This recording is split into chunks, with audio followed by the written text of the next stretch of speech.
Our planet has been struggling with poverty, so the United Nations created Millennium Development Goals to try and eradicate extreme poverty. I would like to explore these goals in relation to Indonesia. Indonesia is a small island nation in the middle of Asia, and it is off the coast of Australia, and India is in the corner over there. So that gives you a general idea of where Indonesia is. And in Jakarta, the nation's capital, there has been some concern with sex riots that have been going on. Now, these riots are largely due to the extreme poverty and the fact that only 34% of Indonesians are officially employed. So many people sell themselves as a means of attaining food. And this is the nation's capital.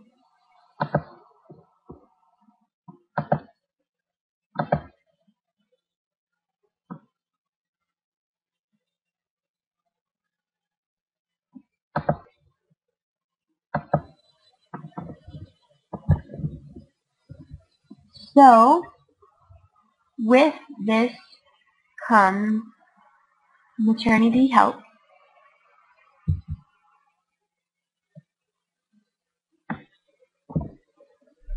And I've come to find that there are several hospitals all over Indonesia, and here's one example.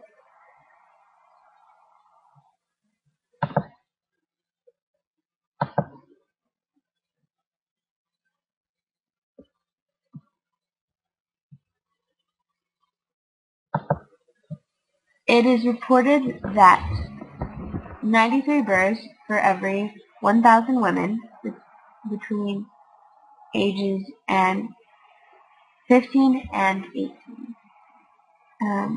that they occur. 80% of all births are attended by a skilled professional, and the percent of women who received prenatal care in 2005 was 84%. Now, the child mortality rate for children under 5 has dropped from 41% to 39% in the last 4 years.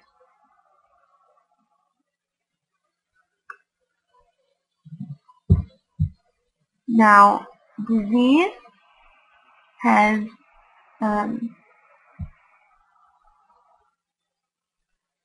is something that is rather prevalent with the sex workers that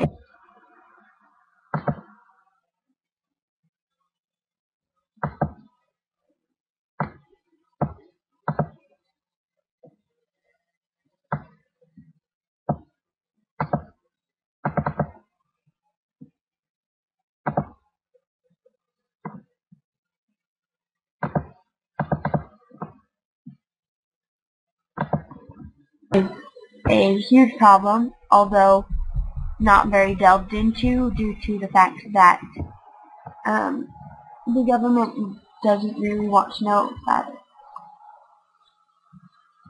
So, the information that was there was that there was a 64% incidence of tuberculosis, which has been constant since 1990, but detection has gone down 4% in the last 4 years.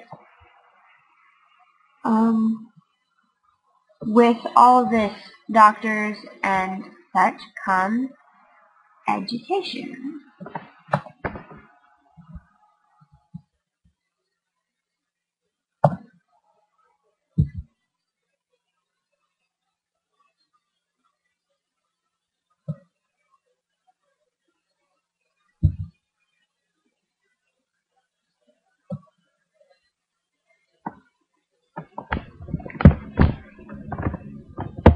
So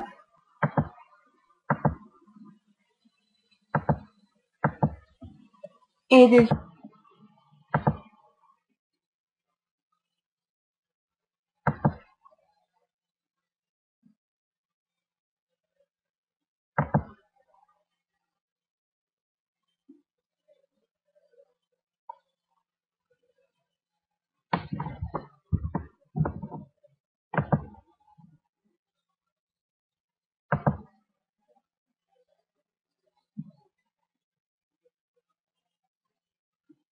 reported that 80 to 85% of people between 15 and 24 are literate in Indonesia, which is a lot higher than most countries.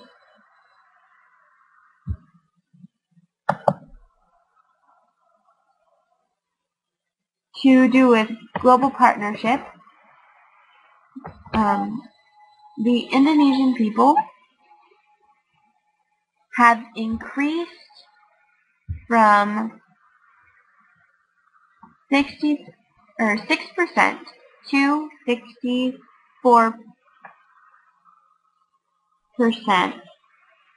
in the last 4 years of that percent of people have had cell phone plans. So they have gone from 6% to 64% in the last 4 years. Also to do with global partnership, their GDP per capita has increased by approximately 1,100 US dollars. If I were to live in Indonesia, I would live in Bali.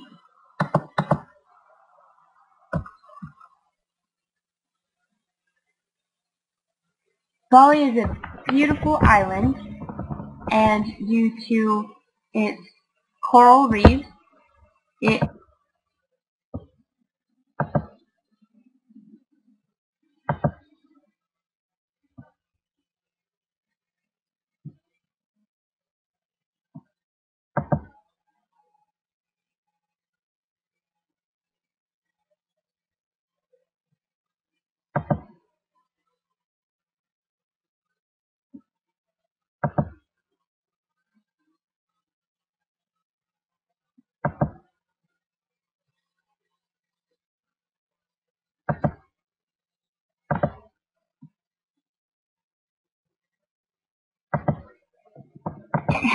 is a very popular tourist location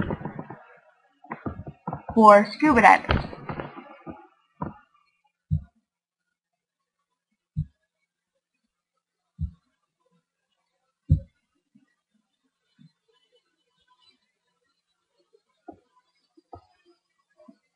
There's some amazing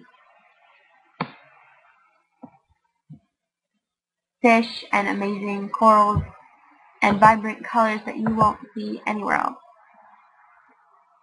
I would live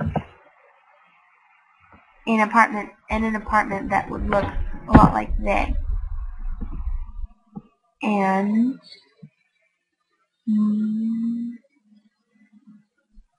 so recently there's been some corruption in the government, or some alleged corruption in the government, due to the Tangerang Bridge. Now this is what it looks like now after it's collapsed, and they are concerned that its collapse was due to corruption in attaining the materials and cutting corners in the actual building and contracting. So this is what it looks like now, and this is a picture of what it used to look like.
There we go. This is what it looked like before. Now, when this went down, since this has been down, they have found 20 dead and approximately 40 wounded. And due to its location surrounded by so many seas and water masses and Asian weather, Indonesia is subject to monsoons and other intense weather, which makes it difficult for them to establish permanent buildings because of the destruction that goes on. Recently in Jakarta there was flooding, although I was unable to get before and after pictures.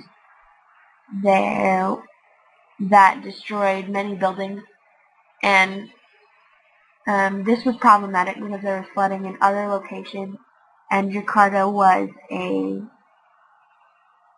supplying the aid for those islands. So that is a basic summary of the poverty in Indonesia.